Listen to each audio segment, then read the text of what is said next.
دعا اور اذان بہت زیادہ انٹرسٹنگ ہو چکا ہے، جس کی آنے والی ایپیسوڈ میں آپ کو دکھایا جائے گا کہ مراد جب حوالات سے باہر آ جاتا ہے تو وہ بہت زیادہ دعا خوفزدہ ہو جاتی ہے۔ اسے یہی لگتا ہے کہ اب مراد آ کر اسے اور اس کی بیٹی کو لے جائے گا، لیکن اس کے لیے وہ اپنا گھر چینج کرنے کے بارے میں بھی سوچ رہی ہوتی ہے۔ لیکن اتنی دیر میں آخر مراد کی کال آ جاتی ہے اور مراد اس کو کہہ دیتا ہے کہ تم اگر چھوڑ کر آ چکی ہو چاچا چاچی کے گھر تو یہ مت بھولو کہ مجھے تمہاری کوئی بھی خبر نہیں ہے۔ جس جگہ تم رہ رہی ہو میں بہت جلد وہاں پہنچنے والا ہوں، تمہیں میں لے کر خود آؤں گا اور تمہاری بیٹی کو بھی۔ لیکن تم نے یہاں سے جانے کا کیوں فیصلہ کیا؟ تمہیں پتہ ہے نا مراد صرف تمہارا ہے اور تمہارے بغیر وہ کسی اور سے شادی کرنے کا سوچ نہیں سکتا۔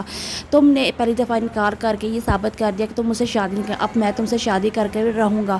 اسی طرح دعا اس کو کہہ دیتی ہے کہ تم میرے قریب مت آنا اور نہ ہی یہاں آنا۔ اسی طرح اب دعا اذان کو اپنے اعتماد میں لے گی اور اس کو بتائے گی کہ مراد جو کہ اسے بہت زیادہ تنگ کرتا ہے، اسے فورس کر رہا ہے کہ وہ شادی کرے، لیکن وہ اب شادی نہیں کرنا چاہتی، اس لیے وہ اب اذان کو یہ کہتی ہے کہ میں نے اب تمہارے ساتھ جانا ہے۔ اسی طرح لاسٹ ایپیسوڈ میں ایک سپر ڈپر ہیپی اینڈنگ دیکھنے کو مل رہی ہے۔